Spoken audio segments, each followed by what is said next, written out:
Welcome to Generations of X, the podcast where we talk about the past, present, and future of all things X-Men. I am your co-host, the Uncanny Dayspring. And I am your other co-host, the Adjectiveless Flinkman. And folks, we have such a special guest with us today. Ryan Ting is a global brand development and marketing senior manager for Hasbro. You have, without a doubt, seen his face on all their live streams, including Fan First Fridays. Most importantly, he is a fellow fanboy being inspired by all things Marvel since the 90s, including the 5-inch Toy Biz figures and the X-Men animated series. And he is here with us today. Ryan, how are you? I'm doing great. Thanks for having me. That was quite the intro. All accurate. You can count on Dayspring to make sure that he does his research and includes everything he can possibly find on the internet about somebody in our intros. He's a very thorough guy, but we are so excited to have you here with us today. Thank you so much for coming. But before we dive in, please hold while we carefully inspect that display behind you.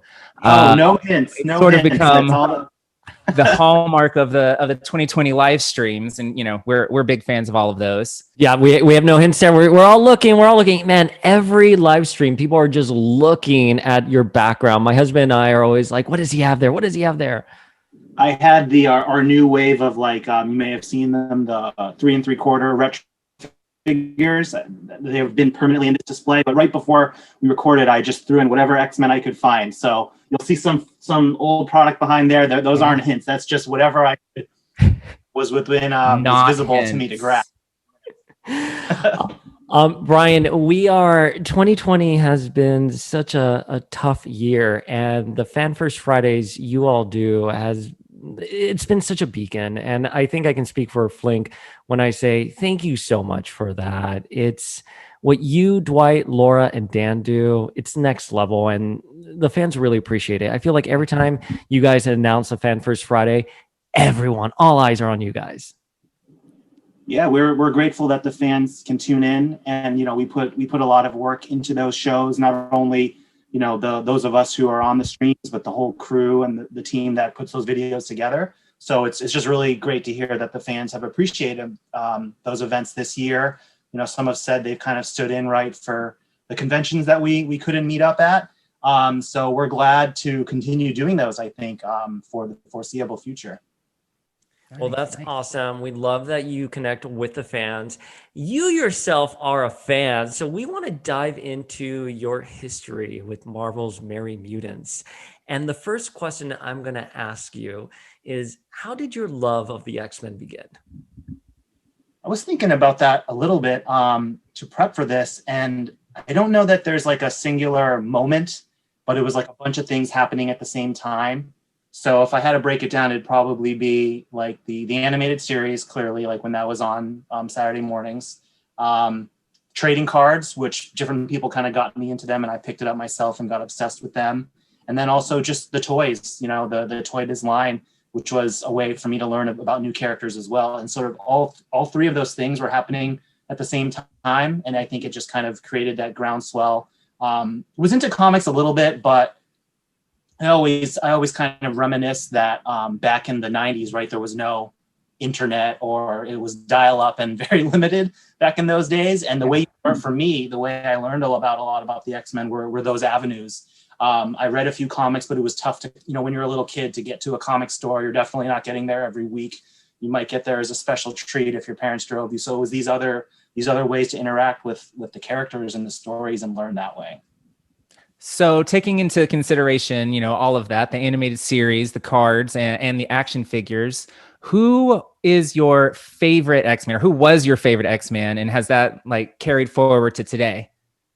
Yeah, I mean, it's probably a toss-up between Gambit and Rogue, but I always kind of rep Gambit a little. He's my number one for a lot of reasons. He just seemed really cool to me.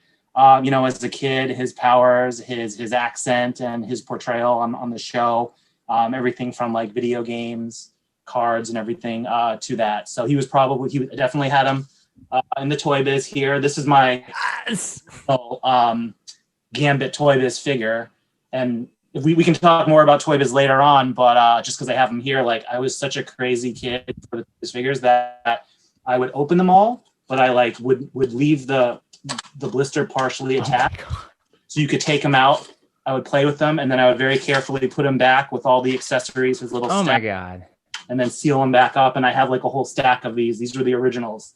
So Ryan, that is next level. That is next level. I had no patience for that. I was like, give me Toy now, ripping them open as soon as I could. I love that you mentioned that Gambit figure specifically. That was one of my gateways, shall we say, into X-Men.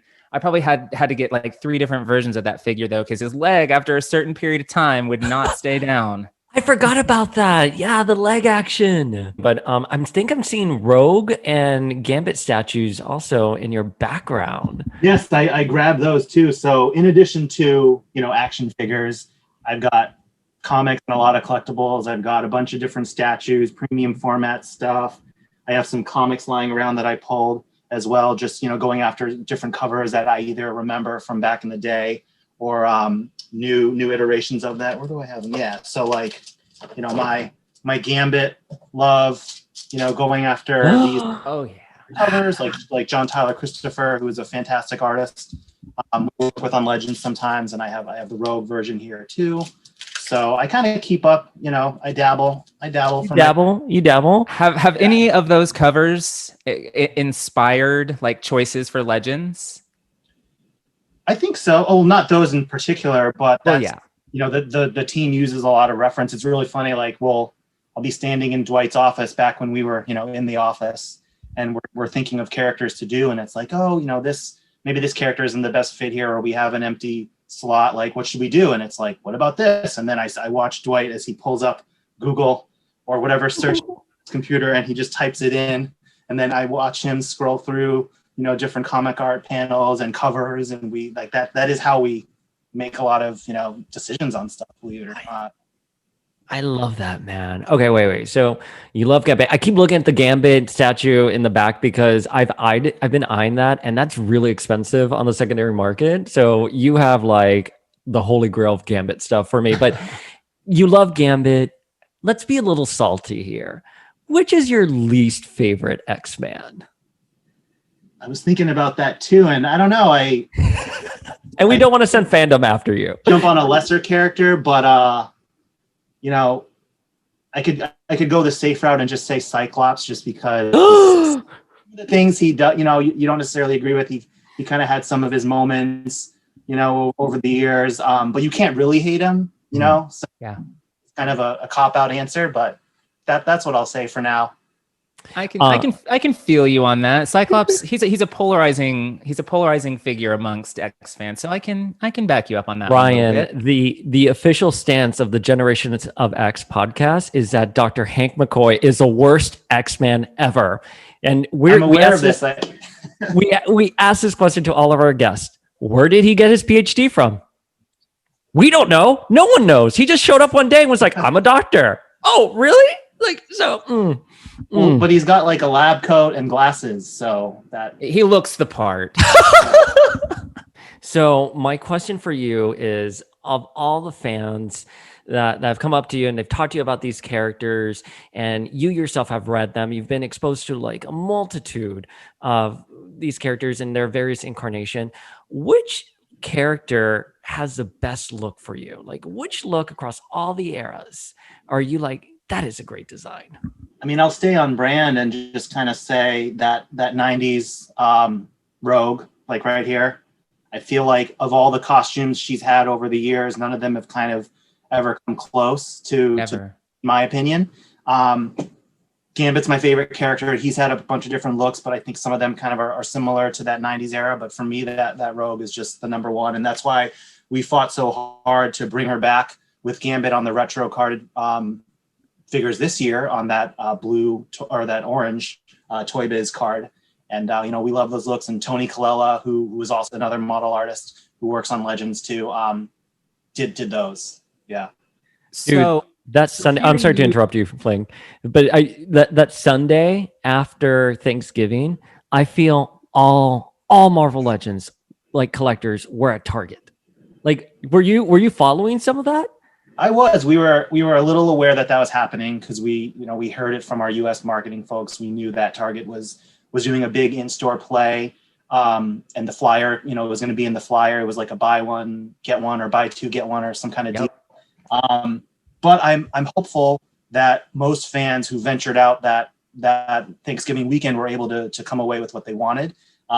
We know that's not always the case, but in working very closely with all of our kind of Hasbro teams, Dan Yoon and I were saying, look, like these are really high demand. It's like, no, you guys don't understand. Like you need to up the forecast on Rogue because we cannot have coverage. People will be so mad if that Rogue. So we were trying to satisfy the demand on that. And people have been asking for her since the 2016 Juggernaut wave first came out. So it's been, 4 years later since then. Yeah. Yeah. Well, I think most of the feedback that I've heard, it's all been really positive. Anybody who actually, made the effort seems to have been able to get their hands on one. So that's awesome. But hearing that Rogue is your favorite design and that she's one of your very favorite characters, I'm a little surprised now that she wasn't your top figure of 2020. That was actually movie Logan in his tank top look. Why did you pick that figure?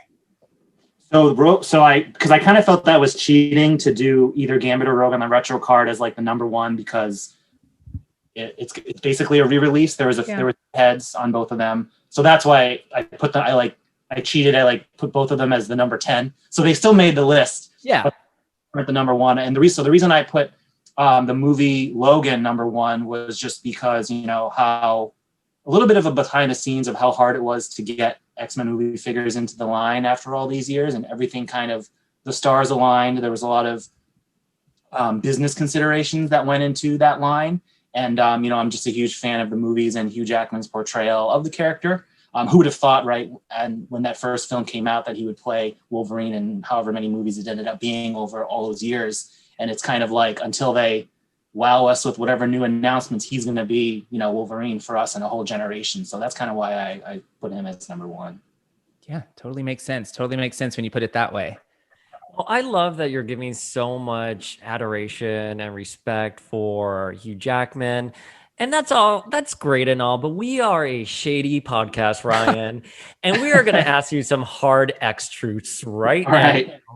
And our first question for you is, Professor Xavier, should he be in the hover chair or do you like him with the Cerebro helmet? I gotta go hover chair on that because, as a, kid of the 90s and a funny story about the hover chair Legends figure was we've been wanting to do that for a very long time. And I kind of talked about this in an Instagram post, but that's kind of why me and the designer at the time wanted to do vehicles because we were like, oh, we really want to do, you can't just release a Professor X figure without the hover chair. I mean, you could, but it would be very awkward.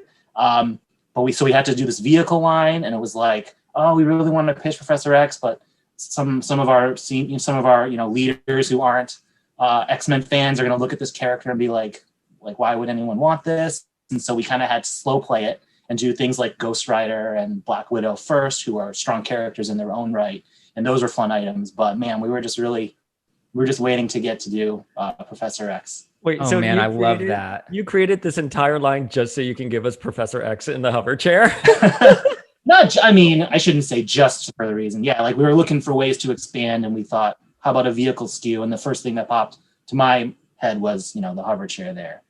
So I was glad we got to do them in year 2, and then we've continued in this year and moving forward. We're kind of running low on motorcycles because those are the standard, but it might expand. Who knows? I just want to put it on your radar that my girl Dazzler is a very big motorcycle fan, especially in one of the costumes you have not made for her yet. So I'm just gonna yeah, you should totally do another Dazzler. We need another peg warmer out there. Sorry, we are shady here. Okay, Ryan, our next question, and don't feel obligated to give a great response because one of your co-hosts today is a diehard Jean Grey fan. But what out of all of Jean Grey's looks, which is your favorite Jean Grey? I mean, I'm such a mark for the 90s stuff, so I would go default to that animated series kind of look with kind of the orangish look there with the ponytail. But I was thinking about it, and I did also like her, just like the different iterations of the Phoenix too. I would say Phoenix end song covers like I know I had those somewhere back in college and enjoyed reading that. So that can be my 1A underneath. Do we have you to thank for the ponytail head and the love triangle 3-pack that Jean came with? No, I mean I can't take credit for that particular touch. I think that was definitely Dwight and Tony and the team thinking about it. But yeah, we needed an item, and it was like we want to do Jean, so let's do the 3-pack. And so that was kind of the collaborative effort there. And yeah, I don't know. There might be, and anytime there is kind of X-Men stuff in the line, it's probably because of people like Dwight and Iron Tony like really fought for it, I would say. Well, I love that you mentioned End Song, because Phoenix End Song is one of my favorite Jean Grey stories, and especially at the end when she goes on full White Phoenix. And you guys had a White Phoenix scheduled back in the day, I think before you were on the team, and it never saw the light of day, but I found her on eBay right there. That figure, Awesome. this figure right here is like my crowning achievement for my collection. And he's so petty. You can never make her now because he wants to have the only one. If you make don't make her again. I only have that. Was that figure actually released? What wave was that? Was that supposed to be in? This one was supposed to be in the Rocket Raccoon wave, where you had the White Phoenix and Age of Apocalypse Jean, but for whatever reason, I'm forgetting what the reason was, the variants weren't showing up. This is like with Danny Moonstar and some of the other ones. And I love 90s Jean, but I was looking forward specifically for White Phoenix. So like 4 years ago, someone had her on eBay for whatever, like prototype, factory prototype. And my husband and I, with raccoon eyes, were just hitting refresh for like 3 hours straight. And we probably paid way too much for it, but it's such a beautiful figure. Speaking of unreleased figures, I had this ready to go here. So of course, going back to the row, she was one of them. So this was in that the Puck wave, right? Back then. And yeah, the funny story about this though is before I was even working on the Marvel team, I was at Hasbro working in the board game side of the business, and we have a company store which sells a lot of like current releases, but sometimes for whatever reason they just get random old product, or people have old samples and they don't want to just throw them away, so they give them to the store, and if the store wants to sell it. And so I was just walking by probably like on a lunch break, and then I just saw that figure and I was like, wait a minute, this never came out. Like, what is this doing here? And it was like $8 or something. So I was like, yeah, obviously. And I would have kept it mint on card, but the glue on the blister was already like falling apart. So that gave me an excuse to open her. And so now I have her in my collection. She's probably one of my prized Legends figures that I didn't even work on, right? Like I just picked her. That's amazing. Wait, can you hold her up to the screen? Can we see her? Yep. So this was. Oh, look at her. And then why we put out the new one with Pyro, which is a similar, the same costume, but the updated figure kind of in every respect there. I love it. And I just want to say thank you for zipping up her costume. That was always something that drove me crazy in the comics when it was depicted that way. Like, why would you put an X right there just to unzip it? It just wasn't pretty. I didn't care for it. So thanks for that. So we've covered your love for the animated series and your love for Hugh Jackman as Wolverine. So I'm going to be super savage right now with this hard X truth and ask you, who do you prefer, animated Wolverine or Hugh Jackman Wolverine? Yeah, I mean, we'd have to go animated, definitely. Like, yeah. I mean, what would you prefer, yellow spandex? Yeah, I love animated Wolverine. Yeah, I'm rewatching the animated series on Disney Plus. It's been years since I kind of went through it all. I actually, at a small convention many years ago, bought like a DVD, like a bootleg set of the whole series, but I of course like put it away and like never actually got to watching it. So to have it now all on Disney Plus was really fun. So just kind of reliving the first season now is really fun. Well, we have so many questions about your relationship with the animated series, but you mentioned Disney Plus, and in 2 weeks we are getting WandaVision. And on this podcast, we have speculated that this could be the beginning of the mutants in the MCU. So, on a personal level, how excited are you for WandaVision? It's tough these days to disassociate the personal fan from the work because they're one and the same now. But like as a Marvel fan, as an X-Men fan, I'm psyched that we're starting the Disney Plus journey in the MCU because I love The Mandalorian too, but we've had to sit as the Marvel team on the sidelines for 2 years as Mando has like just killed it and done so well and had so many awesome products and introduced new characters, brought back old characters, and now finally Marvel is wading in. That's going to be great. I think I'll be interested to see the reception just because from what we know about the series, it's it's a little bit off the wall, or at least the way that the trailers have marketed it with kind of the different sitcom and the black and white episodes and things like that. So there's clearly like more going on, and they're going to explain all that, I would assume. So I'll be interested on a new take of a kind of show. And then I kind of feel like, and again, this is just based off the public trailers, right? That the Falcon and the Winter Soldier coming out feels more familiar. It kind of feels like that Captain America Civil War type vibe, Avengers-y. So really excited for both of them soon. Nice. Yeah, we're definitely excited.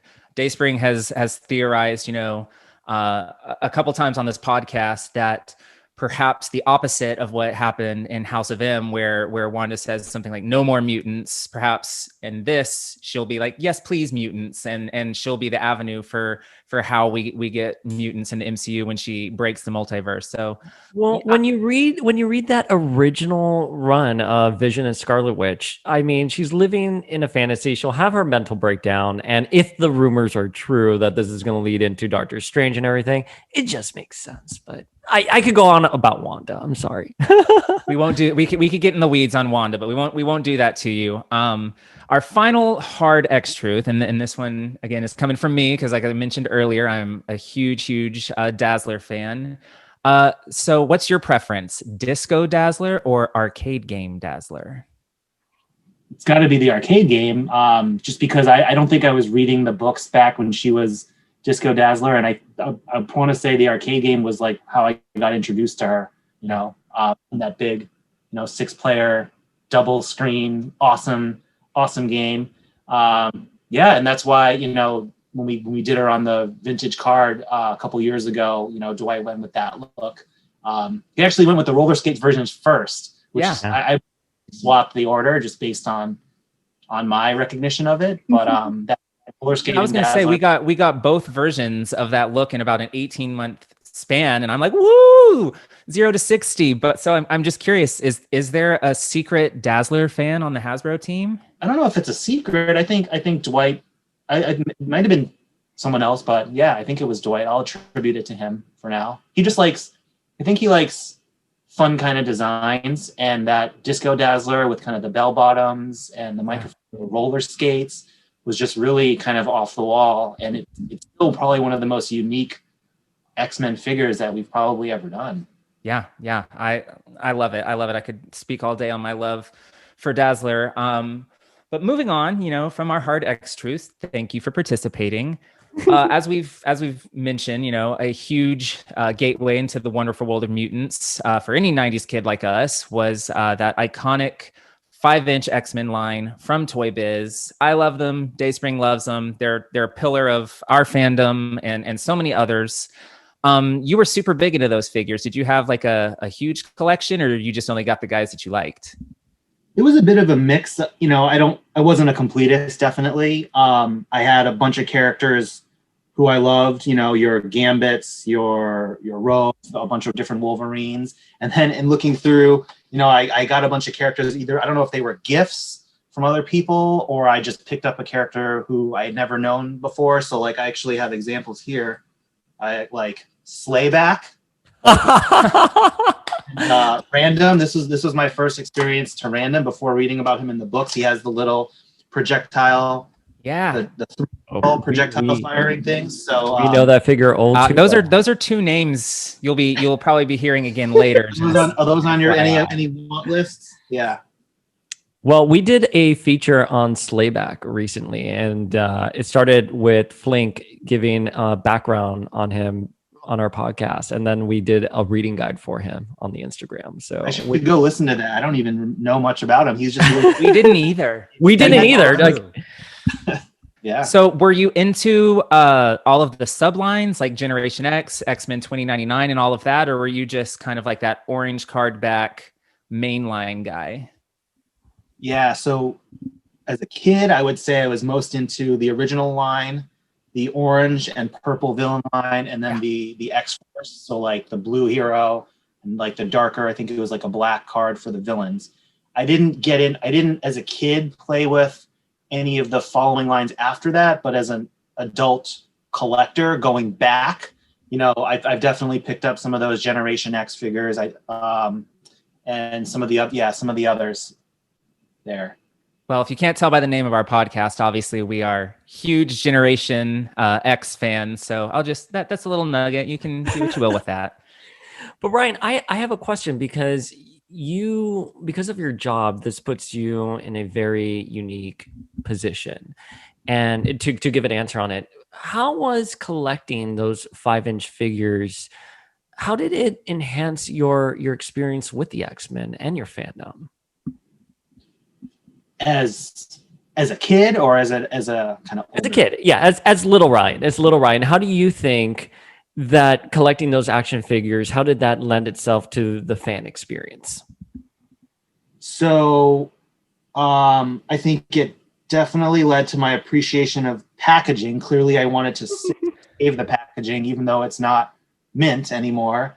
And yeah, just really going deep on characters. I think that's, if you want to get into like on the marketing side, there's all these, character studies of which characters rank the highest or which characters sell the best. But at the end of the day, I think it's, there are completists out there who need to have one of everything. And we certainly love those great people to contribute to our business. But I think what it boils down to is people go after, those characters they love the most, and we'll support them that way. So yeah, I'll say that. And it's just a lot of great memories too. I think looking back, going through the pegs at Toys R Us and those old stores back in the day. And I remember too, the Deadpool figure, which I have, this is a new one that I recently acquired off eBay, so it's sealed. But my original Deadpool, I don't think I knew much of the character, but I actually didn't even buy the figure or pick it out because I remember walking into my bedroom one day and I think my father had just picked it up somewhere and just like left. Like he likes to like do funny kind of like jokey things. And so he put it, I had a bunch of figures like lined up in a display in the package and he just put the Deadpool in there. And it could have been like a couple of days for all I know, but then I finally noticed he just like appeared out of nowhere. And it was a really fun figure. It had the swords and the little spring dagger. Stabby action. Yeah, just a lot of fun memories too, like that. What does your dad say now that you're working on Deadpool figures?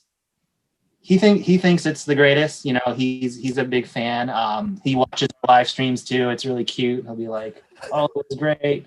Yeah. So he's super supportive, and I collect kind of a bunch of things, not just X-Men, but Marvel is certainly like probably the biggest umbrella thing, and they just really nurtured that from an early age, from Star Wars figures to Ninja Turtles to X-Men and things like that of that nature. So they didn't like discourage any of the crazy collecting obsessions that we, all share here.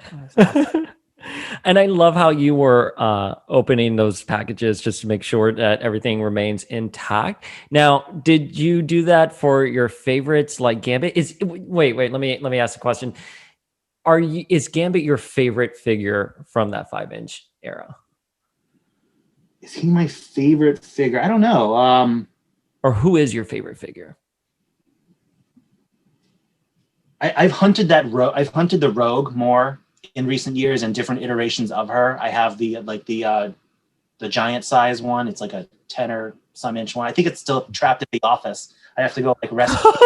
It's in quarantine.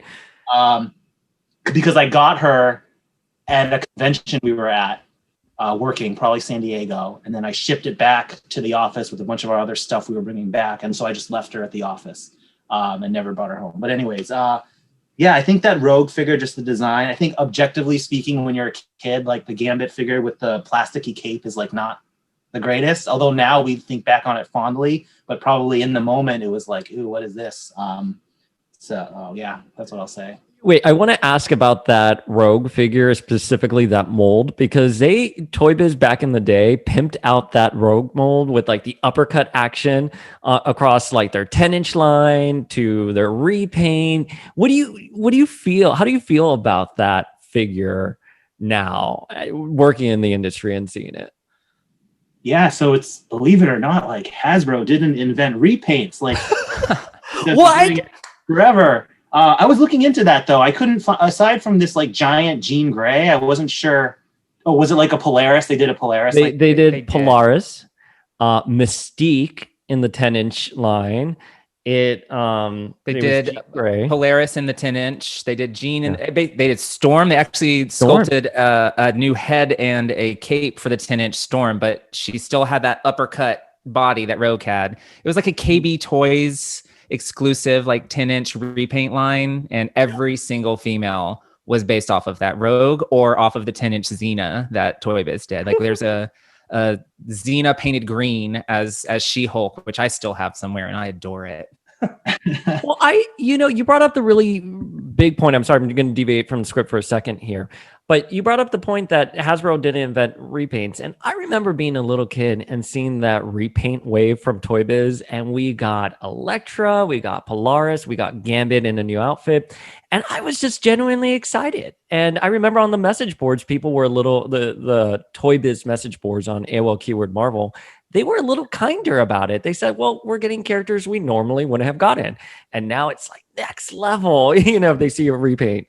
For me, the manner in which Hasbro like operates Legends now, it kind of mirrors that old Toy Biz exclusives process, and where you're taking the parts from the existing figures to create the new characters. And in my opinion, I think in Dayspring's opinion, it works then. It worked then. It works now. And I personally have nothing but love for that method of getting characters we might not otherwise out there.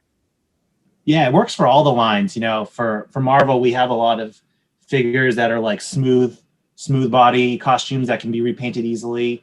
It doesn't work as well for certain like Star Wars characters, but then they do their own thing with troopers and all the different kinds of troopers. Transformers does the same thing too, and it's just a way to get new kind of characters out there. And I think the teams know that you can't like do a whole wave of repaints. Like you can do them strategically like, in a wave, or if it's to your point about exclusives, if it's an exclusive program, you can kind of go down that avenue because it's a little bit of a smaller offering, in that respect. So that kind of all factors into it. So speaking of like the Toy Biz era, one of the things I remember so much was always wanting the girl figures, or, having to hunt down Storm and Rogue and Phoenix when she finally got.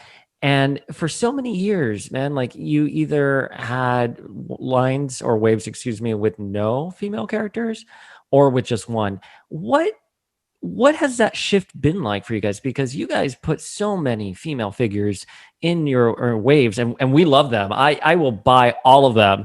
And I'm just curious, from an industry standpoint, like who set the bar for that? How has it evolved? And what are your general thoughts on that? So I think in Marvel, and particularly X-Men, even more so, there's just a lot of strong, female characters and great ones and fan favorites. So that's kind of why we are able to draw on that and release more figures now. I can't speak to, the lack of figures back in the Toy Biz days necessarily, but just kind of nowadays, that is something that's on our minds. And, we try to get as many characters in there, and we even make a little bit of a differentiation for X-Men. We'll be like, Wolverine is, an A character, and then we'll be like, Rogue and Storm are also A characters, even though they're, female characters, and some people might not understand that, but then we kind of factor that into it. So we, make waving decisions. There was a Spider-Man wave a couple of years back that was the Lizard Build-A-Figure wave, and I made the call to two up Gwenpool. Yes. Because I thought she was so fun. Yeah, she had all these accessories. She had a penguin backpack. She had like a heart, like two heart hands. She had a cell phone and like a peace sign to take. So like it was such a fun figure. And then some of the fans, would joke, oh, there's like, oh, the pegs are filled with Gwenpools. But like even given how that turned out, like I don't regret doing that, because I kind of stand by that figure and I wanted her to do well, and maybe she didn't sell through as much, but I still think it's a super fun figure. It is a super fun figure, and I love that you eventually made sure and include her pet shark dog in the Deadpool wave this year. Little things like that really are what make this hobby so wonderful for big fans like us. Yeah, I love that Gwenpool figure. I live in New York, man. Like there was no Gwenpool like warming the pegs or anything. Only Dazzler. Man, Dazzler ever. So mean. But Ryan, I wanted to ask you, because now you work in marketing for Hasbro for these X-Men figures. And when I was growing up, I remember going to True and seeing the X-Men movie figures on display, this massive retail push. And I'm just curious, as a marketing person at Hasbro, did you ever see that? Do you dream of doing something like that? Like it was the biggest push for X-Men figures I had ever seen. So yeah, I mean, TRU, it was really sad when they went away, and them more so than any other retailer, they would do those big movie statements, and that would even continue like through their kind of demise. They would still have that section like right when you walk in, right? You would all the layouts were such that it was like a big U shape. So you would walk in and then you would kind of make that one big turn, and the action figures were never right there. So you had to kind of go around, but you would see that big display up front. And even in like 2016, 2017, for various movies, Marvel films, Star Wars films, like we would plan to have that big section. But I'm just thinking back to your question about in the year 2000 for the X-Men, I definitely remember that. And I have some of the figures that I've picked up over the years. Yeah. I have a X over there in the wheelchair. And I remember that Toad figure for some reason, like I always carried that around, the one with the really long, kind of take in and out. Yeah, that was a really fun line. The packaging was funny with that big red X. It's like a very tall package, so it really stands out. And they all had, I think they called it like a display stand, but it was like it's kind of a thin, piece of plastic that could easily get damaged. But yeah, those were the awesome days, and it's harder to get that now at a Walmart and a Target. They do have end caps as well, and we do try to plan for different movies, but it's never going to be the same, unfortunately. Those are bygone days. No, but did you? So you were collecting as a kid. You got the movie figures. Did you stop collecting and then come back with Legends like so many people? Did you start collecting Marvel Legends when they first came out? So I'm trying to think back. So Legends came out in 2002. Yep. So I wasn't like in on the ground floor of 6-inch Legends. Yeah.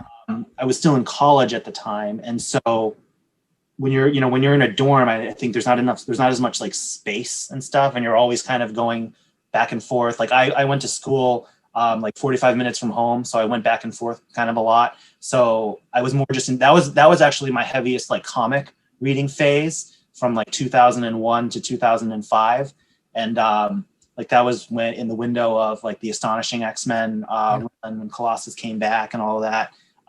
So no, to answer your question, I didn't kind of latch onto Legends right away. I remember kind of periodically going after several figures here and there. I was in New York around 2005, 2006 time, and there were stores like, there was still KB back then. There was Jim Ham, like huge store. And then they kind of moved to a much smaller location. I don't even know if they're still around, but I don't think they are. I was looking for them the other day. Unfortunately. But yeah, and then I was probably like late 2000s. I was into the Marvel Universe line, the 3 3/4 line, which was pan Marvel, but they had tons of X-Men characters as well, right? Really into that. And then then Hasbro got the Legends business and has some kind of like, looking back now, kind of like weird looking legends. And the team, is very proud of the progress that they have made over the years. To legends probably in the 2013 timeframe when they moved to that line look of the blister card with like the comic art on top. Yeah. Like the Hope Summers, like the Terrax wave. Like I remember buying that like at retail and The getting return of Marvel Legends. That was return. I wanted one in, one out. So I had one Hope out and then one still in pack. And yeah, so that's probably been my collecting trajectory. I've kind of like, I'm clearly more into toys now. I have access to a lot of them. So now I need to like remind myself to get back into comics. But 20 years ago, it was the flip side of it, where I was probably a little more into comics than the toys. So it's expensive to be into both, let me tell you. So one of the things that Toy Biz did, and they eventually did away with, were chase figures. And that frustrated so many of us when we were, collecting legends. And I'm just curious, from your perspective as a marketer, what was the purpose of chase figures? Why did they ultimately tank? Did you think there was some kind of utility there? I'm curious for like an official stance on chase figures. So when I came on board, that was already shutting down. And just thinking about it in terms of today, I mean, a lot of companies still do chase figures. We don't, because it creates it can create a negative consumer experience both ways, because, a bunch of people aren't going to be able to get what they want. And then also in this increasing age of e-commerce, there's kind of very strict rules actually about when you put something up, like the consumer needs to see what they're getting. So when you start throwing in random wrenches into that plan, it can kind of create a bunch of downstream problems. So that's why we, like, from a system standpoint, can't do chase figures. I don't know that I, as a fan, was against them, because I wasn't a completist and I didn't need to have the gold Iron Man or what have you. So yeah, I thought it was kind of cool on some level, but I do feel for those people, for those completionists, or if it's like, for some reason, if the chase version is your version and it's that much harder for you to get, like that's not a good feeling. Yeah, I just remember I used to hate chase figures, but there was one particular occasion. It was around 2006, I think, when Walmart was doing like a best of Marvel Legends wave, and they were re-releasing people like Phoenix and Juggernaut and Ghost Rider and like all these folks, and they had like a case. It was a whole chase case, and I was at Walmart at 2 a.m. I found a whole chase case. I got Dark Phoenix, Phasing Ghost Rider, Phasing Vision. I like hit the jackpot. So my opinion on chases kind of changed after that, but in general, I don't know anyone who is too big of a fan of them. So I don't think they're really all that missed. But moving on, sort of from Toy Biz, we know from the live streams and from some interviews of yours that you've done that the 1992 Impel X-Men trading cards, you mentioned it earlier, they were a huge part of your X fandom. They're a huge part of my fandom. They're a huge part of Dayspring's. It really sparked the interest for a lot of fans. Yeah, and I have my props here ready to go. So these are, some of my big. Oh my God! And I always say it's like, it's not because of me necessarily, but like the prices for these in recent years have gone crazy. So I don't know if a lot of people are trying to tap into their nostalgia in terms of getting like sealed boxes. Like they're they're harder to get nowadays. But yeah, that was so important to me in terms of learning about the characters, and just, I was into trading cards of things I didn't even know. Like I collected hockey cards, and I had no idea about anything about hockey. It was just something about that form. But then for X-Men, about it also being something I knew about and cared about, and had toys on the side and was reading comics. Like it was crazy. And then, all the little trivia facts and the power ratings. So what I love about the 92 series is the little, the power ratings. And I loved, like characters with high fighting ability. It was like my thing. So, and I have a bone to pick too, because like the Gambit trading card ratings were always like really like low, like these powerhouses like Wolverine who are off the charts and things like that. But yeah, I talked about it on another thing, but that's why when we did this Deadpool retro carded figure, working with the designer, he indulged me, and that's why we got the the Deadpool trading card back. It's a horizontal kind of orientation, which is it's like a vertical card. It was a vertical layout, but everything is exactly the same as it was in the Impulse series. It's card number 43. It's got all the same metrics and even ratings. I was very particular about him needing to have every single thing match the original. So that's kind of how our love of trading cards gets infused into the actual products. Well, so you also did that for the legendary 80th anniversary of Polaris and Havoc 2-pack with the trading cards. We do. I got it here. I got them right down here. Yeah. Let's see that. I have like 3 like in my closet. Oh yeah, God. I am obsessed. That is one of the best things you guys have ever released. It is just perfect. So we did our top 10 Marvel Legends list because that Polaris is perfect. And no one put her on their top 10 list for 2019. And that is sacrilegious. That was pretty rough. I don't know. 19 was a big year as well for X-Men. It's always kind of crowded. But yeah, that was a fun figure to do. We had Strong Guy this year. Was he on my? Yeah, he was like one of my top 10. Loved putting him out.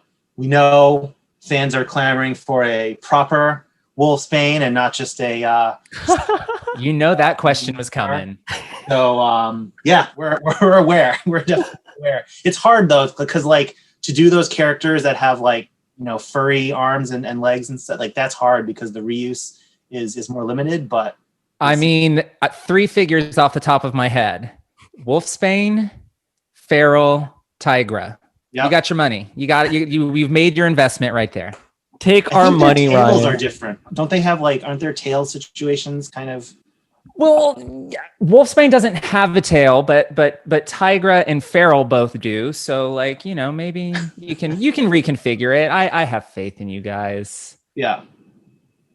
So get him talking about Wolfsbane. That's it. He just loses himself. I know. I'm going to apologize for us right now, Ryan. We can't talk about Wolfsbane or Doug Ramsey. Oh gosh, I mean, we could do it all day. But so X-Men trading cards, definitely, you know, as we've mentioned, they were all the rage in the early to mid 90s, and I was super into the 93 Skybox X-Men series. Dayspring's all about the 94 Fleer Ultra. Did you collect any of those later series? Do you have any other favorite X-Men card series? Yeah, I mean, I'm very familiar with all of those. So 92, 93 Skybox, and then you had 94 was the first year of Fleer Ultra. And I think that continued for a while, but I think 94, 95 were the sweet spot X-Men years for me. And then you have X-Men cards in other series as well, from going back to the Marvel Universe Series 1 from 1990. So there was like a bunch of years of Marvel Universe, but I think the first 3 were the key for me. The fourth one started to get kind of a little weird, in my opinion. That was the one with Silver Surfer on the box front. Oh yeah. 2099 holograms, which with red holograms, which I don't think were as fun. But yeah, you know, those probably up to probably like the mid 90s. And then you had things like the Flare, the higher end product, the Flare, the Marvel Masterpieces, as well. So all of those, I love them. I love them immensely. And I pretty much have all of them sealed too, at least like one box of everything, I want to say. That's insane, man. And are those your original ones, or did you hunt them down on the internet? No, I hunted them down after. I do have one binder that's like my binder from growing up, where I would take the 9 pocket pages and cram like 7 cards into you know, one holder there. And that's not the way to do it, right? Clearly. But going back, I have fun opening some boxes and just like making sets just for fun, not because I need them, but it brings me back. And then I keep a bunch of products sealed as well. I'm on, as you guys may know, right, the 92 series allegedly has these Jim Lee autographs inside that also are kind of stamped. I've never seen one in real life. I can't find a YouTube video of someone opening it. They're like never on eBay, like the legit ones. I might have seen it a couple of times, but I wonder if I have it in me one day just to crack all my boxes and just go on the hunt for a Jim Lee autograph. I don't know what the numbers were, so I don't know the odds, but. Well, I'll buy some of your extras if you wind up with any. You can just send them to us. It's like everyone for Christmas, you get a complete set of 1992 X-Men cards. That's a thoughtful gift. But Ryan, we're talking about the trading cards. We're not talking about one of the biggest things in the trading cards, which is the spring break ones. What did you think of the spring break ones? And look, if you're gonna announce a weenie roasting Wolverine, we will let you right now. I love that series. That was one of the Fleer inserts. I think. Yeah, they were kind of silly, but one of those things I enjoy, and I think a lot of people did in reading the X-Men books, was just seeing them, like having barbecues and like playing baseball and basketball, just kind of doing like regular kind of people stuff. So yeah, that was a fun look for the X-Men. You also had a question too, not to scoop you, but you asked about like the Halloween series as well. That I'm less a fan of, just partially because that series of cards isn't higher up on my list, and that's a little bit weirder. But like I definitely remember there were comics where they were like in their swimsuits hanging out, and so I feel like those cards were a perfect reflection of that. Look, if you're gonna give us Cyclops as Elvis, like, yeah, we know he may not be your favorite. You can totally hate by giving us that. I will get that. We'll buy those in bulk. We'll buy them. We'll buy them. Ryan, now that we've covered some of the hooks that lured you into the world of X-Men, I wanna play a quick little game that sort of blends nostalgia for Toy Biz figures and X-Men trading cards with where we are with Marvel Legends today. Are you down? I am. Let's go. Okay. All right, perfect. So our game is called Excellent or Excluded. And what I'm going to do is we're going to show you 5 characters from the Impel trading card series and 5 characters from the Toy Biz 5-inch line that we want you to tell us whether or not you personally think this figure would be an excellent choice for Marvel Legends or if they should be excluded from consideration. So are you ready? Ready. All right. So our first character from the trading cards is Siren. Yeah, I would love to do that. Figure we haven't gotten to it. It's a little bit tricky to do the capes correctly like that. I have been told and reminded repeatedly by our engineer that these types of capes need to plug into the arms and not just dangle from the wrists, making the engineering a little bit more challenging to do. But yeah, that's a great look, and to complete that X-Force team, we need her. Perfect. No argument here. So our next one is Saturn 9, the goddess of Ten of Swords and Otherworld, of course. Oh, so yeah, I'm not up to date on the Ten of Swords, so I don't know what she role she plays in that. But yeah, I don't know much about this character personally, so I would say, is it exclude? Is that the category? Yes. Yeah. Okay, so yeah, I would say that. And two, she was one of like the trading cards, the villain trading cards that you were like I was not happy to pull. Oh, yeah, you're like, who's this Emma Frost? Who's this discount Emma Frost? Right, I know. Or it's like, give me Emma, give me Apocalypse, Magneto, Sabretooth instead. I feel ya. So moving on to the next one we mentioned earlier, we have Feral. I would say, sorry, it's excellent? Excellent or excluded? So yeah, I would say excellent. And yeah, we've had those discussions too of like, is there a way to do those, at least Feral and Wolfsbane being both X-Men? Is there a way to get those cleverly? And we're working on it still, but yeah, she's important too for the X-Force, for the classic kind of X-Force team. Definitely. All right, our next one is Banshee. Oh, Banshee. Specifically X-Suit Banshee. So this one here from the, okay. Yeah, I think if you're going to do a version, you would do this one. I would say excellent, although I know that Banshee is a sensitive subject for Dwight. Can't tell if he's serious or not. He said one time in an interview, he was like, Banshee was the first Marvel Legends figure I ever made, and no one like people don't regard that very highly anymore. And he said, so Banshee will be the last figure I ever made. And so I said, Dwight, we can never lose you. So I'm sorry, fans, we'll never get a Banshee. I don't know if he's softened his stance on that, but yeah, I'd love to see this suit. We'll petition him. We're not gonna let him leave, and we're not gonna go without our X-Suit Banshee either. And Dwight, we loved it with his head going back. That was great technology for the figure. Don't beat yourself up on that. So our final one Another kind of rando from that time period, we have Gate Crasher.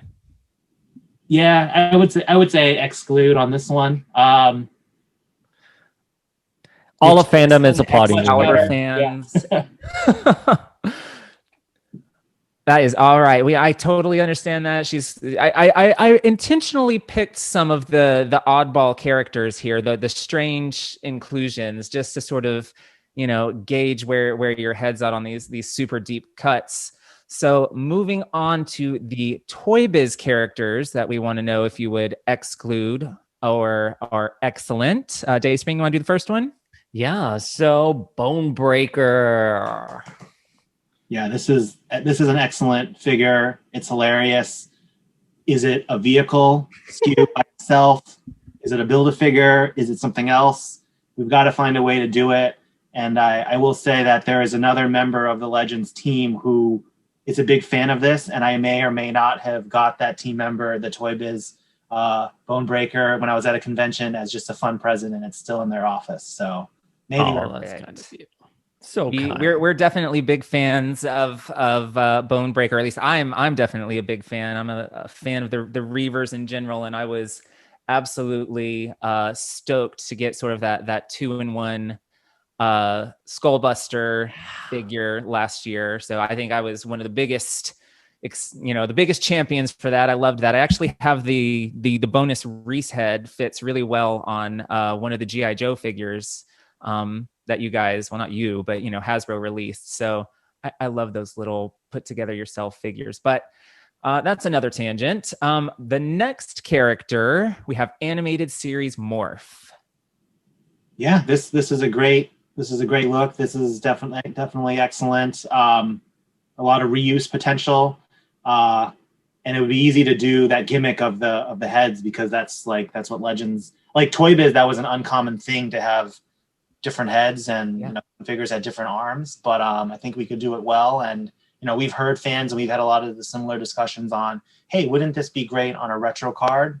Yeah, it would. So maybe someday we'll see him. I was really happy to get Morph in the first AOA wave this year. I was a big Exiles fan. I believe the Exiles series with Morph and Blink and Mimic and all those guys was like in that 4-year window when I was in college. So I probably collected and read the first 20 or however many issues, like all the way through. So I really liked the AOA Morph. I am a huge fan of Exiles, and I sort of have always assumed that Blink and Morph are the only two that would ever be on Hasbro's radar. So I'm not inferring anything from what you've said, but just the fact that you're familiar with that cast makes me feel super good. And I think if you have if Morph is a hard sell, you could just make this a Wolverine variant and pack in a Morph head. Easy to do. You have to have the dark Morph. That you got it. Yeah, with the bags under his eyes. Yeah. So our next figure, you actually mentioned him earlier. He's one of my favorites. Made my most wanted Build-A-Figure last year. We have Random. Yeah, absolutely, 100% excellent. I was showing him off.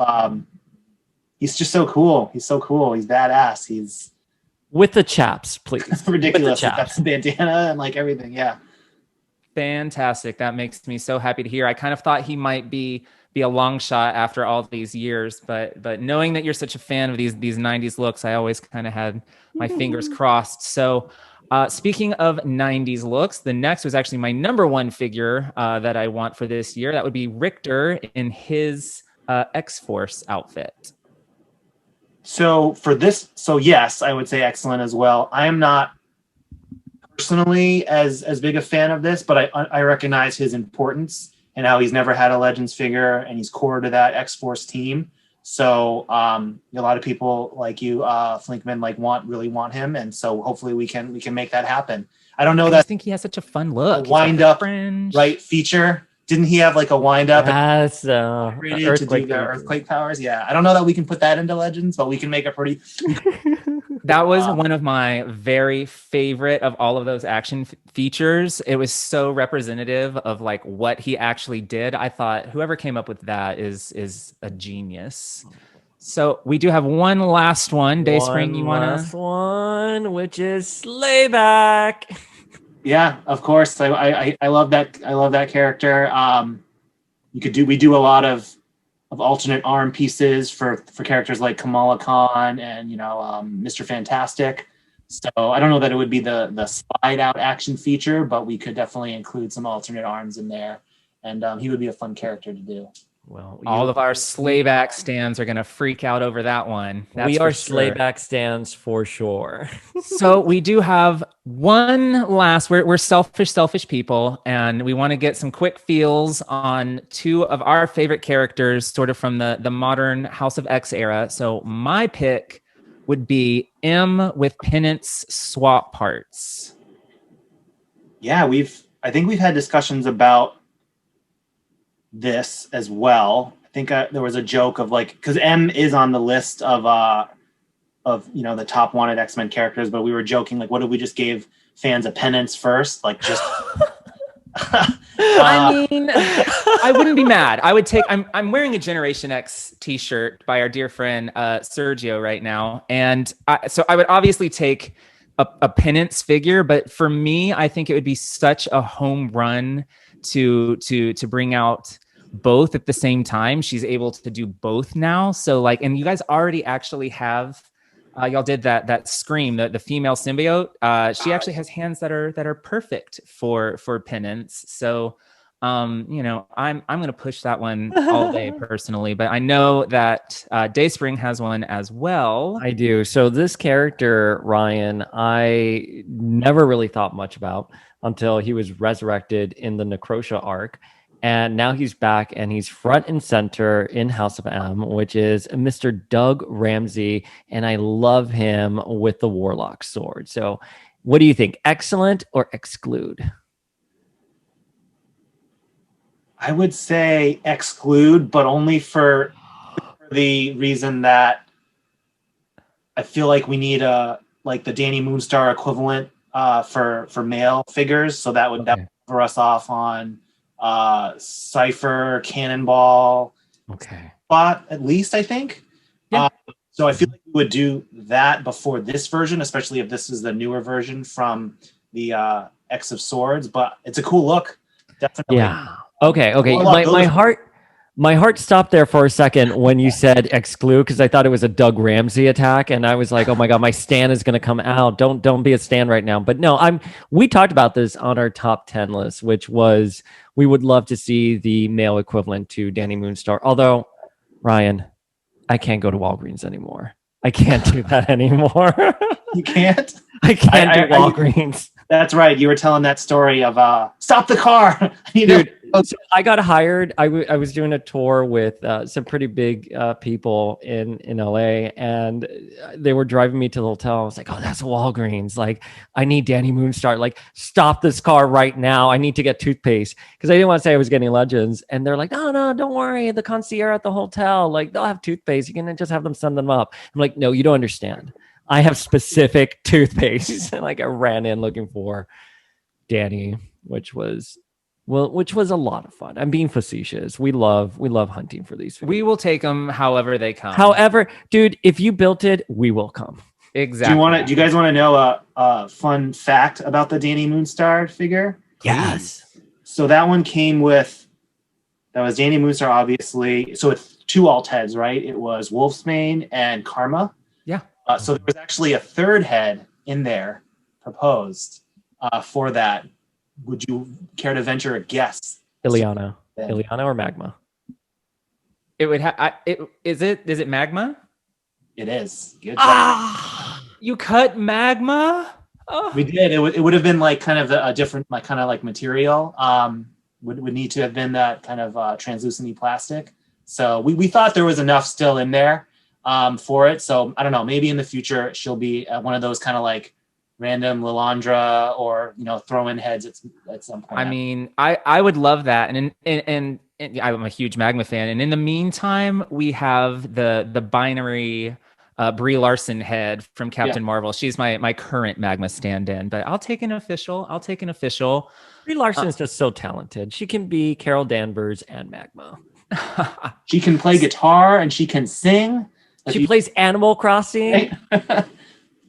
We love her. So, I appreciate you taking the time to go through that game with us. That was very exciting. You gave some excellent answers, I should say. But we definitely, want to touch on, what it's like to actually work at Hasbro. I know that you didn't start with a Marvel brand, but when you got hired at Hasbro in general, did everyone know you were such a huge fanboy? I mean, I think I talked about it probably in the interviews. I was in business school and trying to do the whole recruiting. I wanted to do marketing and brand management in particular. And it didn't dawn on me until I was actually like in business school, sitting through these like company presentations where I was like, oh, you could actually do this job function for a toy company. Like, that's crazy. So I really set out my goal to be in the toy industry and did a couple of internships here and there. I went to school out in LA. So, I did a little stint at Spin Master, working on the Monsters University Pixar line that they had, that the master license for that, going back a ways now. But through various internships I had, I ended up at Hasbro in Rhode Island. I'm originally from Massachusetts, so it was like nice to kind of go back home to New England, and working on Monopoly, which was a lot of fun. It's a brand that has such longevity. It's over 80 years old. So I got to be kind of like a Monopoly expert and all since I left Monopoly, they've increased tenfold in the kinds of innovations they're doing. But I would talk about how I'm a big fan, and it just so happens that the three like biggest collecting passions of mine would be Marvel, Transformers, and Magic the Gathering, all of three which are owned by Hasbro. It just like works out that way, which is kind of funny. I talked about that in the interviews, and in the course of working on Monopoly, I spoke with someone and probably mentioned that I was a big, fanboy for and collected toys, and they remembered that. And when there was an opening on the Marvel team, I got an email one day just being like, "Hey, you're a Marvel. Like, I remember that you said you were a Marvel fan. I might have an opening soon. Like, do you want to just grab coffee or something?" And that just kind of snowballed, and it ended up so that the role that was open was in part to manage the Legends business, the fan business, as opposed to a bunch of the various kid lines, which are important as well. And we have a bunch of other, great colleagues who handle that. But so I kind of got right. I was very lucky to get into Legends right as things were kind of going crazy, because 2014 was the first year, right, that we moved to the new line look and started doing movie Legends figures for the Captain America, Winter Soldier, Amazing Spider-Man 2, and Guardians of the Galaxy. Those were all 2014 films. And then we just had huge spikes in terms of number of items that we did for 2015, Age of Ultron, which was a huge movie year. Yeah. And then 2016 as well, which was Captain America Civil War, which was kind of like an Avengers movie as well. And then it's just been like kind of a straight shot upwards since then, getting to do a lot of movie stuff, but then a lot of comic stuff. We had Marvel 80 years, we had movie X-Men this year. So it's just been kind of nonstop crazy. And I've been very lucky to be in the right place at the right time.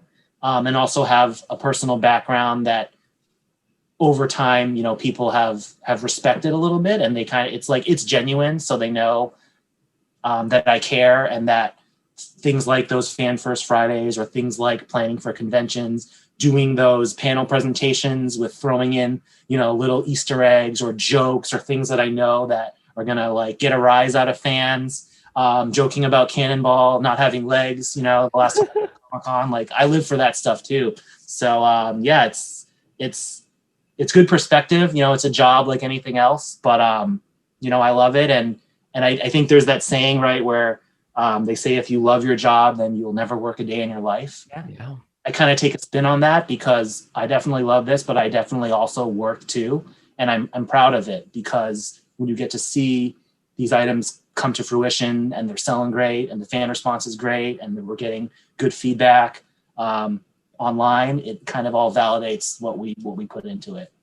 Yeah. Well, that's amazing to hear. Right place, right time. That's sounds like it was kind of everything just sort of worked out in your favor. Like you got to, not only did you get a job at Hasbro, but you got a job doing, this amazing job that so many of us are probably a little bit jealous of. But I do want to like touch on one thing that you brought up. I wasn't going to bring it up, but you brought up Cannonball's legs. And I just want to let you know that I am Team Blast Effect all the way. Same. What else do you want your Cannonball figure to do? Yeah, I love the blast effect. Don't let those haters come at you. We are Team Blast Effect. That's important to me. Yeah, we had to vote on that because it had to be one way or the other. And yeah, I was firmly in the let's do something new. The Toy Biz figure was hilarious. It was with him with his legs with like a little catapult. Yeah, the same one they would use for Phoenix. Yeah, and I think it was they did that for like an Invisible Woman figure too. Yeah. But yeah, so yeah, we've had a lot of fun with that. And we teased on the last live stream that you will have legs for your Cannonball figure one way or another. Yeah. So speculate away on how you think that will be coming out, but it will be at some point next year. That's awesome. We're really I'm sure excited. Many people are freaking out over that. Yeah. But you said something that was really interesting, Ryan, which is, if you enjoy your job, you're not going to work a day in your life. And I think when I was watching the 616 docuseries, I turned to my husband and I was like, man, these Hasbro people, like they just look like they are enjoying their jobs. And then it's coupled with how you guys manage your Fan First Fridays. But yeah, so tell us, what was it like filming the docuseries that's on Disney Plus? You guys look like you're having such a great time and it just shines through.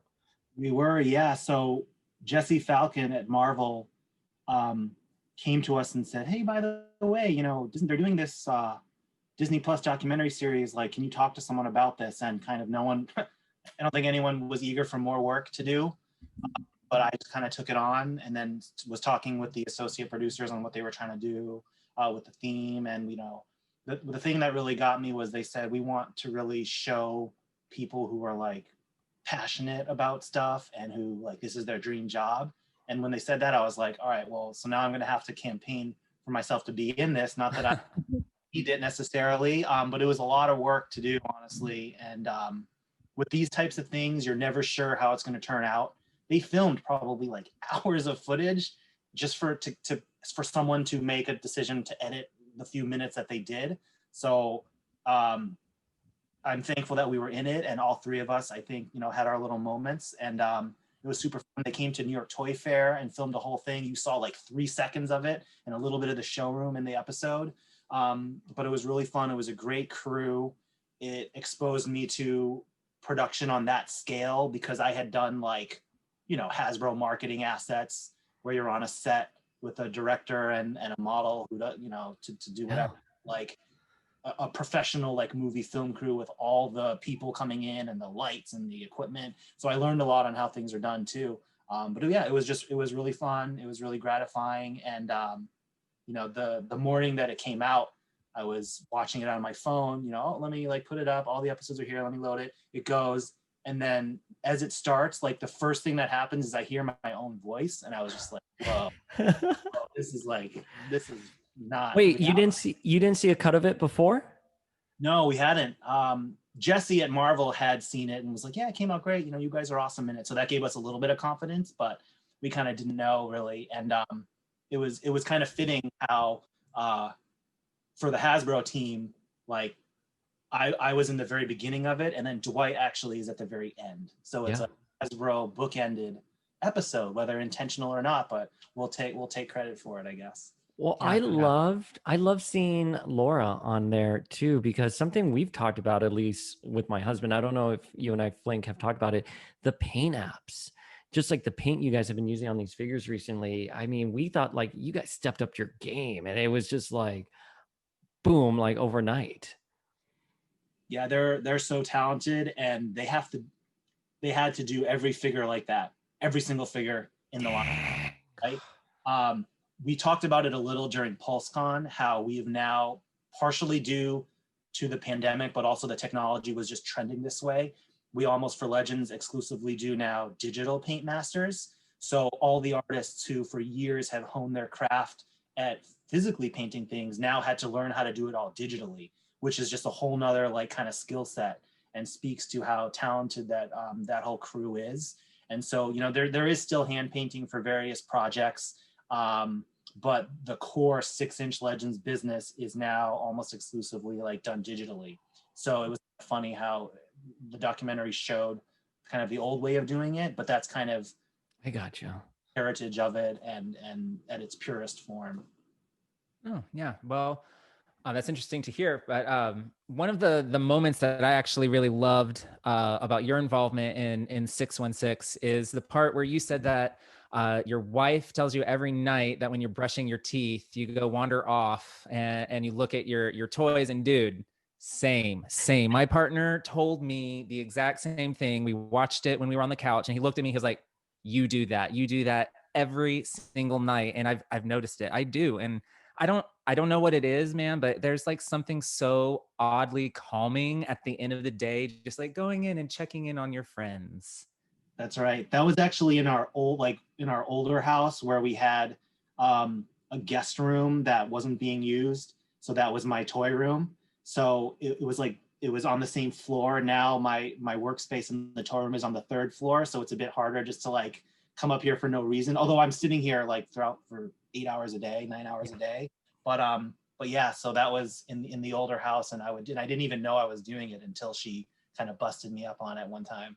Yeah. I mean, after I got called out on it, I was like, I've been thinking back, like, okay, I'm obviously doing it in the house I'm in now. Did I do it in the last place? Like, yes, of course I did. And I can like trace it back to college at this point. I have no idea where that habit came from. But something else, one more thing about 616 is we actually got to see you merchandising the shelves at Toy Fair. And I've been to San Diego Comic-Con several times, and the Hasbro booth always has that massive battle scene centerpiece with Legends. Is that you as well? Because that feels like a total dream job. That is a team effort. So it is definitely led by Dwight and Tony, who had been doing it for years. But then since I came on board, you know, it's such a big undertaking to do. It's like 2 full days of setup. When we ship things there, the diorama is built up like the set pieces, but all the figures are just in these dump bins underneath because you couldn't position them and ship it from Rhode Island to San Diego. Everything would just would fall apart. So yeah, it's a lot of frantic hot gluing, and it allows marketers to get in on some of the fun too. And you know, I can go back to the various dioramas and be like, oh, those figures, like I posed those ones, and then Ian comes by and they're like, oh, look at Daredevil like kicking that guy that way, and it's like, oh, I posed that one out. It's really fun. Yeah, that's unfortunately we didn't get to do that this past year, but that's always a super undertaking. And we've gone back and forth because one year we did it all MCU because that was the year of the Marvel Studios' first 10 years. And then the following year was all comic because that was Marvel 80 years. And, you know, we love getting the X-Men in there. Yeah, that's yes. Awesome. I mean, that's definitely one of my favorite pieces in the Hasbro booth. I always love coming by and checking out what's going on in there. But so, you know, looking ahead to events like Toy Fair and Comic-Con, obviously the outlook on getting back to normal with things like that's currently not so great. But as we've referenced many times throughout this interview, Hasbro has done like a really good job shifting the hype and the sort of momentum you would get out of conventions into things like PulseCon and live streams. What are sort of your feelings on conventions versus live streams? Do you think that we'll see like a permanent shift going forward, or are you guys kind of all excited to get back to Toy Fair and conventions? Yeah, so when this whole thing started, it was kind of like, man, I can't wait to get back to conventions instead of doing this. But I think the Pulse team has really tapped into something, and fans, you know, appreciate this. I've heard feedback where it's like it's almost preferable in one way to get periodic every month or so, right? Versus with this one huge like miss it and you kind of feel left out, or it kind of gets washed up in all this other news. So I think we will try to do both in the future. I don't like when, assuming the world kind of gets back and we do conventions, like I don't think that would make us want to not do any kind of live streams at all, because we've kind of built up that that familiarity with it. And the first couple of times was maybe a little rougher, but now we've done maybe like a half dozen or more. And so they kind of come more naturally, and we enjoy doing them. And as long as the fans keep tuning in, we'll want to keep it up. Yeah, well, I'll definitely keep tuning in. I can guarantee you that. I mean, we dropped what we were doing. My husband and I were in Boston when you did your first like fan stream, and we stopped what we were doing just to watch you all. Well, Ryan, we are in the home stretch of questions, and our last phase of questions is all about Marvel Legends. And I'm going to start off with like just a really basic question here, which is, why do you think what makes Marvel Legends so special? I think it's a line that has been around for so long. We're coming up on the 20th anniversary, going back to the Toy Biz days, and even like Toy Biz has its own history for even going back to the 90s, right? And all that we talked about from the 5-inch figures and others.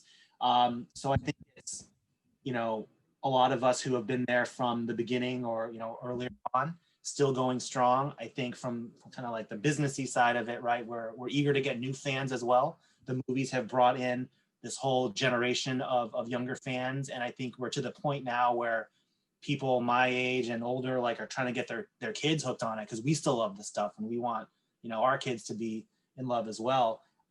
So those are some of the reasons I think Marvel Legends resonates so well. And I think it also goes back to just the partnership with Marvel, continuing to work with Jesse Falcon, who birthed the whole line back in the day, and having his input be that guiding light, and then Dwight and the team. I'm Dan is actually the newest member of the team, but for the longest time I was, because Dwight and Tony and Ben, who does our packaging, and our engineer, like they have all been on Marvel since Hasbro started working on Marvel. So, well over 10 years now, like, right? So all of those kind of factored in. And there's so much more to do, because whether it's all these classic characters that still need to be done or the new entertainment coming out, we're never like lacking, right, for inspiration. Yeah, Never. It's funny. I worked at Marvel in 2006 when the license was shifting over, and Jesse Falcon was the man around the office. Everyone was always like, "Did you see Jess?" I think he used to do stand up. Am I remembering? Or he was like, he gave some like VH1 like commentary on things, but everyone loved Jesse. One of the questions I have for you about Marvel Legends that most fans always seem to have is the character selection process. And I'm curious about it from just a business standpoint. Like, how do you go about selecting characters for the waves? And who's the chief decision maker on that? Yeah, so I kind of talked about this a little bit before too, but it's and something I would try to explain to fans, in case they have any gripes with us, is that it's not like any one thing. It's a lot of priorities. From our perspective, we are Hasbro, so we are trying to make profitable toys and sell as many of them as possible. Yeah. What decisions go into that? Then you've got another, factor from Jesse and what Marvel thinks will sell well. Sometimes we don't agree necessarily on what is the best thing to do. And then they also have to manage their priorities from publishing and Marvel Studios, because when Marvel Studios, makes these new movies, they want to sell the movies and sell the release. So in order to do that, they need to see their characters represented in as many ways as possible. So then maybe it's like they want us to do these movie characters, and so it's all these things that kind of coalesce together. And it is a very iterative process. There are healthy debates. There are some pretty contentious fights, and a lot of times it's, we still agree to disagree, depending on what happens, but we all still work very well together, and everyone kind of respects where everyone else is kind of coming from. Yeah. I think we can sort of see, from the live streams and 616 that you guys really do function very well as a team. But speaking of character selection and outside input, your colleague Dan recently tweeted the cover to Excalibur #1, saying that Marvel Editorial sent it over, and that they might be dropping hints. And to be clear, that's a cover with Rachel Summers and Shadowcat, Megan and Captain Britain, all of whom would of course pair very nicely with the Caliban Wave Nightcrawler that we already have. This is one of my all-time favorite X-Men teams, and in particular, I would die to have Rachel on that red spiked costume. What is your personal enthusiasm level for making that team? It's up there. I mean, it's one of the ones that we need to address, I think, as we've kind of checked off the gold and blue, and we're almost done with X Factor and almost done with X Force, like that first iteration. The Excalibur team, to your point, we basically only have Nightcrawler. Like that. He goes in a couple of other, teams as well. But yeah, I can't keep up with Dan on the Twitter. He is a maniac, both from rap references that I don't understand to current events to Marvel things. So but in terms of that particular team, I think we are fans of that. And of those, I know you spoke to Rachel Summers in that, and you talked about her on a podcast. Of that lineup, I would want that Shadowcat the most. Again, going back to that Impel trading card, series 1 with her leg with like a pipe kind of going through her leg, and that famous Jim Lee art there. So I'd love for that one. My one request for a Shadowcat, for a classic Shadowcat, obviously she has to have her puffy sleeves, but a lot of folks forget about her she had like bigger, like Alan Davis. Oh, the Alan Davis hair there. And I think that's just as important as those puffy sleeves. Again, just throwing that out there. But Ryan, you mentioned you can't keep up with Dan and his social media, but we keep up with your social media, and you did ask about an Age of Apocalypse and what we would like to see. And you had that 2-pack with Rogue and Gambit. Is that can we speculate on that? Is that a little taste of things to come for AOA specifically? Yeah, Age of Apocalypse. Yeah.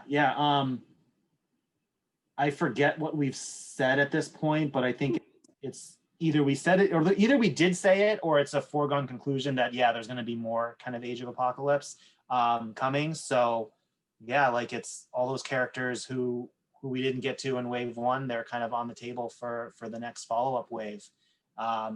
We'll see, and pretty excited for the different X-Men things we have going on. I'm actually like always pitching new ideas too, which may see the light of day soon or may not. So always to bring more out. So you've been working with this team, with the Marvel team. You have this long sordid history. I don't want to ask you to pick, among your children, but have you ever held like a figure and you were just so proud of it, and you're like, I'm really exceptionally proud of my work on this one? And who was it? It started out where I didn't have as many of those opportunities because I was kind of just coming on the team and I was just like supporting the guys and kind of what they wanted to do. So my first contribution, I felt like, to the line was I pitched the idea to do the Dark Phoenix 2-pack. Yes. Because we needed an item, and I knew we had that box set of the first appearance, or like the original X-Men team with like the human looking like Beast and Angel. And so I knew we had that Cyclops basically ready to go. And I knew that we had Jean planned for the Juggernaut wave. So I was like, why not just mash them up? Dwight ended up using a different body than for the Dark Phoenix one, which turned out way better. But that was one where, I was still newer-ish to the team. And it was like, hey, Dwight, I have an idea. Like, how would you feel about this? And can I like tell it to you? And he was like, yeah, sure. And then he was like, yeah, that's a pretty good idea. Like, let's see what the team thinks. And then it kind of made it on shelf. And I was like, so proud of that was my first from a Marvel example where it was an idea that wouldn't have gotten made then. If I didn't suggest it, like, not to say that those figures would have never been made, but that was really fun. And then, there's been a bunch of examples since then. We've talked about Professor X and the hover chair. I've gotten little character selects here and there. I campaigned really hard for Sunspot and the Strong Guy wave. I think that was originally someone else. Just characters like that.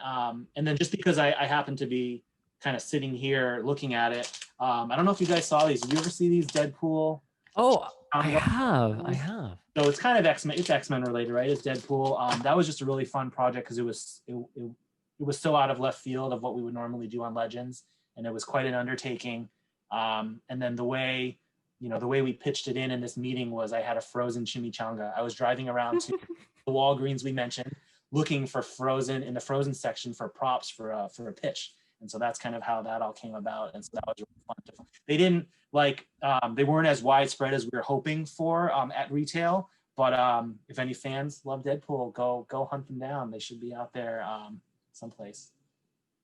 Oh, that's amazing. That's amazing. Well, it's been really, really fun to listen to you talk about, all of the exciting stuff that you have done, in your fandom and in your career with Hasbro. But as we're winding down our interview here, I just want to know, what are you most excited for about 2021?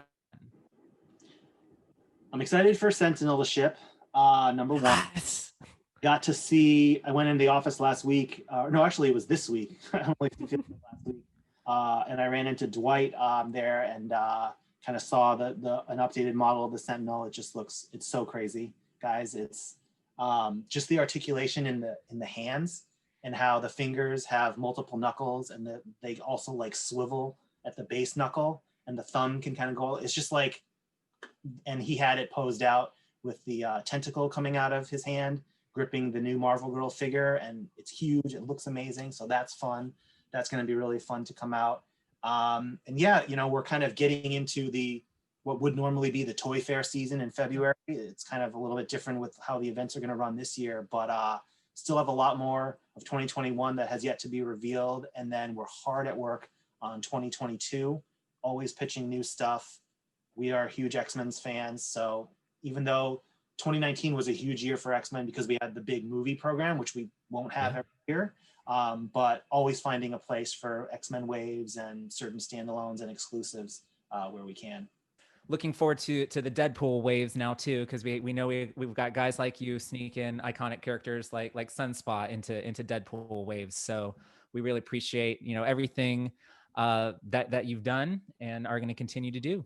Yeah. So are we going to get we're just classically conditioned as fans to expect February where we're going to get some announcements, but you guys have been so good. Are you just going to continue doing your Fan First Friday rollouts, or are you going to do anything special? I think Toy Fair is rescheduled for May.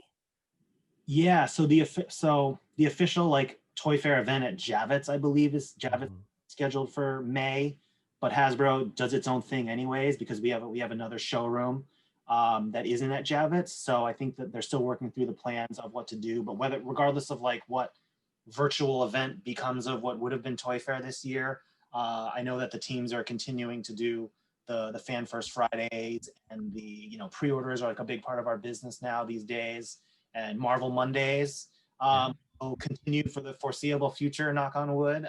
So that's like a fan channel type play. So yeah, a lot more to come. And we're all from a working standpoint still stuck at home for a while, so we kind of are forced into this. Well, you guys have been so great to us. Look, we can ask you questions all day. So I just want to thank you and the entire team. We feel like such a connection with you guys. And it's so wonderful hearing you speak and hear about your history with X-Men, because we can tell you're fans. You're not just some nameless company putting out toys for kids to buy. Like, you see the TLC and it means so much to fans like Flink and I. So thank you so much. Yeah, absolutely. I have to second, everything he said. You guys, it's, it might be Fan First Friday, but you guys are fans first as well. So, and it really comes across in all that you do. And we're just so thankful that you take the time to not just do like the company sponsored stuff, but to talk to fans like us as well. It really does mean a lot to both of us and all the other fans out there. Yeah, keep up the good work. I've listened to a couple episodes of your podcast, and it's good stuff. And you guys are experts and passionate too, so that's what makes for a good podcast. I listen to, everyone does a lot of different podcasts for diverse interests, from sports to other things. But yeah, I appreciate you guys as well. Oh, thank you. That means a whole lot. Thank you, Ryan. Where can fans find you? Yeah, I mean, I'm on the Instagram trying. It's like my wife changed the actual handle. I think it's like Ryan two underscores or whatever. But yeah, not in the habit of breaking news there, but like sharing some of my fandom and some kind of behind the scenes stuff that I can talk about. I did that whole thing to close out the year because, quite frankly, I was getting a little competitive with all the Mandalorian stuff. I feel like we needed some more discussion around Marvel Legends because we had no news. So I wanted to do something to stir a little interest back up. So we'll continue to do that and work with our Pulse friends on all the marketing as well. Oh, that's wonderful. All right. Is there anything else that you have that you'd like to plug or talk about? No, I think that sums it up. Yeah, you'll see us. You'll see us when you see us. We'll be out there, kind of here and there. Awesome. Well, we're definitely looking forward to it, Ryan. Thank you, Ryan. So as always, folks, I'm the Uncanny Dayspring. And I'm the adjectiveless Flinkman. And we'll see you all next week. Peace out, y'all.